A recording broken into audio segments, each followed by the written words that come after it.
And thank you very much for still staying with us on today's edition of Plus Politics. Now, the presidency earlier today, Tuesday, replied a Catholic priest who accused President Muhammadu Buhari of not doing enough to check the incessant violence across the country. In a statement by President Buhari's spokesperson Garba Shehu, the presidency also blamed community leaders for the incessant violence across the country. What do we do about this insecurity as it has become alarming? I still have with me Martin Slumber, a political affairs analyst. Thank you very much for still staying behind. Pleasure. Now we are going to have another engaging discussion. The recent killing of the British aid worker Faye Mooney, as well as a Nigerian counterpart, that's Matthew Oguche. This once again has raised concerns beyond the shores of Nigeria and the international community over the spate of insecurity in the country. Rising, alarming. What do you make of this? It is rather unfortunate, but it goes to show that for too long, far too long, we have been pretending about the gravity of insecurity in Nigeria. The truth, to my mind, is that a lot has been put under hush. They don't want the truth to come out. The government has refused to admit that, to a large extent, it has failed. It is also possible that it doesn't have the capacity to deal with the situation. How do I mean? If for some reason you say that you have technically defeated Boko Haram, you have technically checkmated, if you like, the insecurity across Nigeria, then how come that the spate of killings, the rate at which people are being kidnapped, being maimed, being raped, has fallen out of numericals, let me put it that way. Counting has become a huge burden, and it is no longer news that we've lost over 5,000 souls in Zamfara alone this 2019. That, to me, is not something over which we should say yes. In Lai Mohammed's counter reaction now to this that you just said and so many others, he said, well, if we are looking at, to an extent, the level of depreciation in the efficacy and then efficiency of Boko Haram insurgents and other miscreants that have already caused violence and killings and all of those within the country, take a look at 2015. Before you criticize, look at what happened in 2015, the state of security. And now, we shouldn't be so harsh on them. Let me put it this way. We are very unlucky to have in government today, and I'm saying this with all responsibility, people who take delight in falsifying truth, in falsifying reality. So you're saying they are telling different narrative than the reality we have? To be candid, it is really, really sad that we have the kind of people talk about our insecurity today that we have. Because as of 2015, we know that the elections were postponed, and they said we're going to take care of this particular challenge, and they were able to take care of that challenge, and elections held. Now, we have a situation where even when we can see a pregnancy, somebody says, no, it is overfeeding. What is the meaning of that? You know, it is annoying. It is irrational. It is provocative. Where we are now, we need to say these things the way they are. The level of poverty is a big challenge for this government. The level of ignorance is also a big challenge for this government. And then the trend, inflationary trend. You see, what drives insurgency? What drives crime? When people lack, you may either lack education or you may lack economic empowerment, and as a result you begin to look for ways by which you can raise your head up and say, you know what, I'm not being defeated by the system. That precisely is the problem. Now we have a government that continues to churn out figures, forgetting that the figures don't really matter. What counts is value. Meaning that if I say to you, my handkerchief is 5 naira, and tomorrow you come to me and I say it is 50 naira, the handkerchief is still the same. Its value is what it is. It depends on what use you have for that handkerchief that will determine how I'm going to exchange it with you. Now, we have a government that has taken us from 5 naira to 50 naira and believes that we need to applaud them. But the truth is, we now have a handkerchief that has a lot of shredding. It's now, you can't really present it. That is the fact of the matter. And if you give me time, I can enumerate several instances. Talking about the fact of the matter now, yes. Some would say that these atrocious killings now reflect the national character of Nigeria. Just a few days ago, we had Abike Dabiri Erewa saying that, well, whatever is going on in the UAE and other parts of the world where we see Nigerians not in their best behavior, that is not necessarily the picture of the everyday Nigerian we see here. But this time around, insecurity, killings, and lives, banditry, kidnapping, maiming, clashes, etc. You just name it in different forms. Terrorism. And you say this is not our reality? Well, if we want to face our reality, it's relatively different from the kind of characterization that we want the rest of the world to see us as. I recall that several years back, we had, if you like, an orientation program where they said something like, not in our character. And in the end, you ask yourself, do we have a country? That is where we need to start this analysis from. There is no Nigeria. And I'm being honest here, and I'm saying it for a fact. Several people have said we're just a geographical expression. And what exactly are they communicating? They are communicating the differences in our culture, in our tradition, in our belief systems. For instance, Southern Nigeria, Northern Nigeria. For instance, Western Muslims, Northern Muslims. These differences are real. And the temperament of the average Nigerian southern part of Nigeria is relatively different from the temperament of the northern Nigeria. Now, so that we don't lose the context from which I am coming, we must understand that if I want a Nigeria, how do I go about it? We must address these fundamental issues. For instance, I'm from the Niger Delta. We do what we call federal allocation on the premise of oil. There is nothing wrong with that. How about gold? How about bauxite? How about diamond? We have all of those things in Nigeria, some of which have not been exploited. In any case, some of which are being illegally mined. And I understand that there are big players who are doing this illegal mining. No punishment, no whatever. And some of the banditry that we're talking about, because mind you, how do you finance terrorism? Some of the finances come from some of these illegal activities. Now, for a serious government, what do? You nip it in the bud and you take decisive action. But we have not seen that happen here. Talking about taking decisive actions, now Atiku Abubakar has also said that for the fact that there is no punishment for crimes, this level of impunity would continue and criminals would be emboldened to I can assure you that it will get worse. And the danger in all of this is that let me take your mind to the kind of thinking that is very rife now in the Niger Delta area. We are all aware that in a little while, in another 5-10 years, we won't be talking about oil the way we're talking about it now. Now, what is the legacy of oil for the people of the Niger Delta? What you have is acid rain. What you have is devastation. The environment is ecologically an eyesore. What you have is a deficiency in infrastructure. What you have, dilapidated schools, what you have, and so on and so forth. We don't need to overflog that reality. It's not a sentiment, it is a reality. Now, when the oil is no longer there, what is going to happen? Some of the questions that will eventually come from the Niger Delta will be that, but this structure I'm looking at, oil is responsible for it, but it is not at my backyard. What is going to happen? Every now and again you say that our brothers, our leaders are thieves or rebels. Adakaboro, Kensaroua, Alamiesia, and so on and so forth. These are issues, and it is in the best interest of all Nigerians to begin to engage this issue about this time.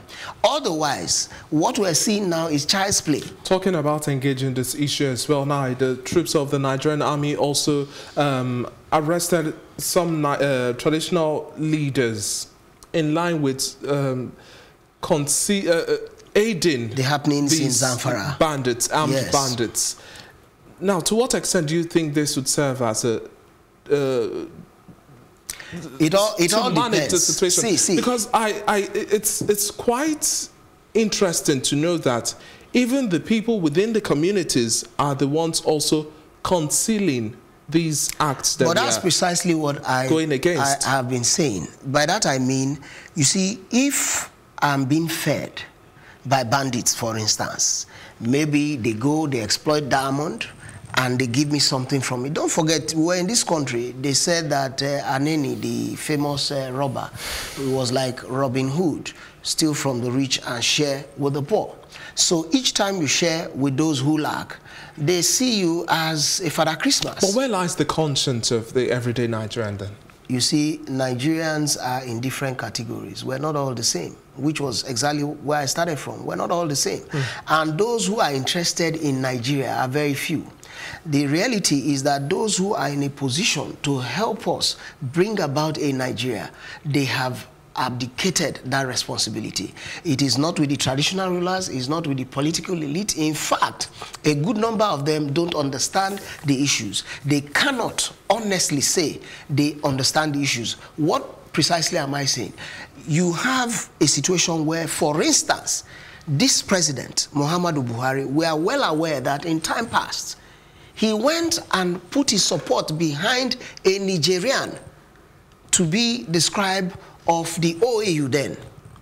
And today we are aware that he's building a railway from his Katsina all the way to Niger. What I'm saying in essence, there's really nothing wrong in being our brother's keeper. But some of these actions speak volume of his understanding of our domestic issues. It will appear to me that this president has an inadequacy understanding of precisely what we are facing, and he needs to be brought to that reality. Now, the Sharia Council as well as the Arawa Consultative Forum have also said that looking at all of the killings, level of insecurity, kidnapping, banditry, terrorism, and etc. within Zamfara, Kaduna, Katsina, and Taraba, Benue states, it's grossly unacceptable and something has to be done. There must be a strong synergy and justice must be served as well. Talking about justice now, to what extent do you also see our judiciary also bringing some level of sanity to this matter? Now you have seen the confusion in the judiciary. You have seen what just played out even in Anambra State regarding raping and all of that, kidnappings and all of that. Honestly speaking, this government has a talent for presenting the other view, that is their view, and at the same time shutting out everybody else. If today they hold me captive, you're not likely to hear from me again. You're only going to hear the government side, and that is a problem. Atiku says no punishment for crime. I agree, but I'm also saying the definition of crime is one-sided. By that I mean the IPOB. We found it so easy and so convenient to say that the IPOB is a terrorist organization. That was achieved in about a week. We have found it very difficult to say that headsmen are terrorists. We have found it so difficult to even label all of these things that are happening in northern Nigeria, terrorism or insurgency. We are now enjoying the fancy word banditry. Are you with me? That simply tells me that there is some insincerity in the whole of this crime and punishment thing. But Martins, now quickly, do you also think that now that President Muhammadu Buhari, he's our current president and is also the president-elect and is taking, well, he comes back again for another term, Do you anticipate that, having seen all of these reports and these calls both from local and international bodies saying that the state of insecurity in the country is rising and alarming, do you expect to see any difference in his mannerism or approach to all of this, behind, putting aside all of the we must know that over time, if you have not been able to demonstrate capacity in the morning, on a clean slate I know what I'm saying.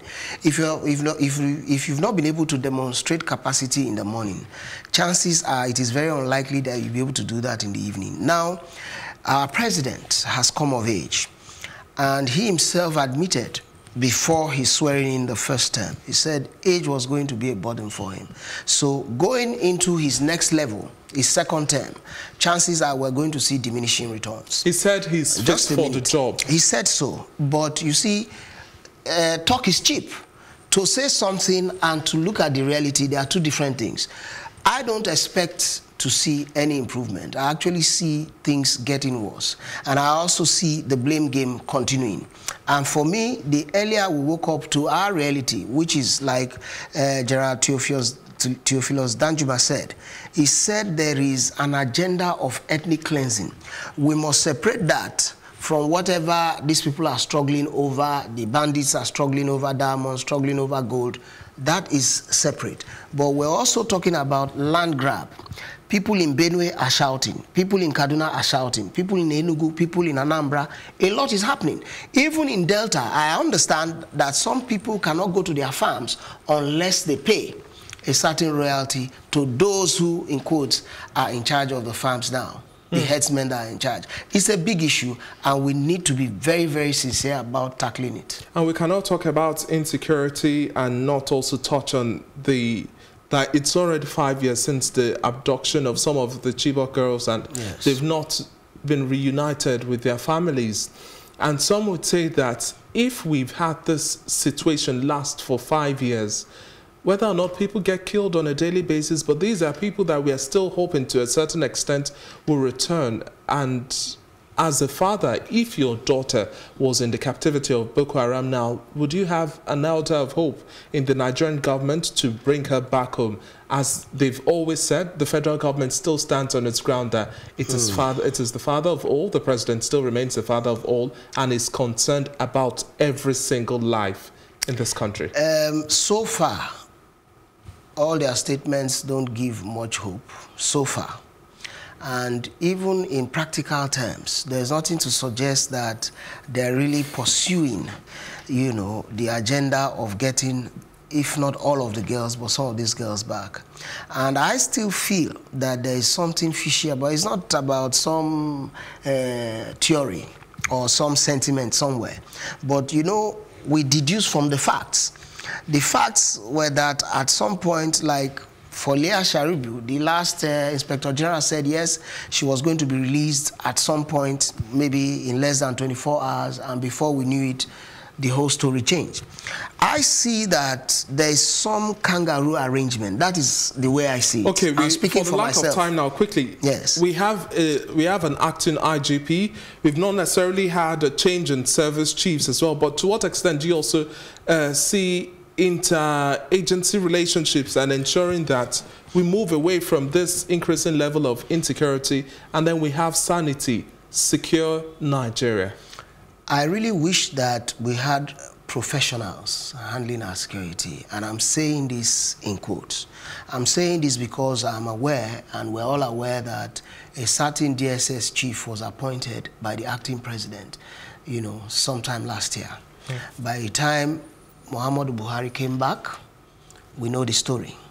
Now, I am worried that as Nigerians, we cannot really challenge this government to say, you know what, federal character, professionalism, we need to look at outcomes, positive outcomes, to be able to say that, yes, this person can remain where he is, this person can remain. So far, I must tell you that on a personal note, I'm highly disappointed.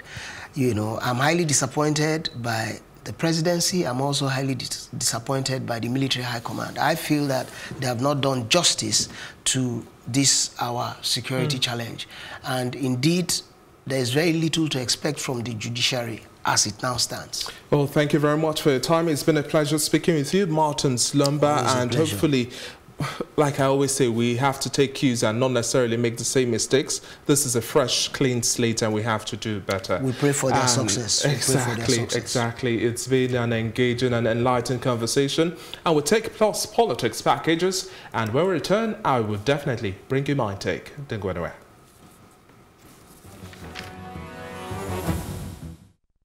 The Hydrocarbon Pollution Remediation Project, HYPREP, is worried that the insecurity of some parts of Ogoni land is affecting the ongoing cleanup of oil-impacted sites. The project coordinator, Dr. Mervyn Dekil, said this in Bori, Kana local government area of Rivers, during a sensitization and town hall meeting with stakeholders in the area on the cleanup process. HYPREP is deeply concerned that the contractors here have not been able to commence work on this side because of insecurity. We lost our communities, our government have been poisoned and destroyed, but we ask ourselves, was that not necessary? Gradually we will be there, but a bit of patience is needed. You know, involving the government, you have to be patient with government.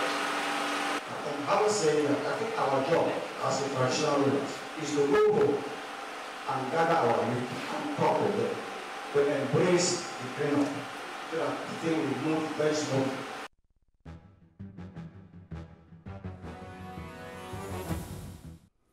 Insecurity in Nigeria, apart from being the fear of every Nigerian, has become the watchword on the lips of everyone and a discussion topic where 2 or 3 Nigerians are gathered. This phenomenon is a state of being subject to danger or injury. It is the anxiety one experiences when one feels vulnerable and insecure. Several illegal armed groups, ethnic militia groups, religious fundamentalists, and fanatics are evidence of insecurity in our dear nation, Nigeria.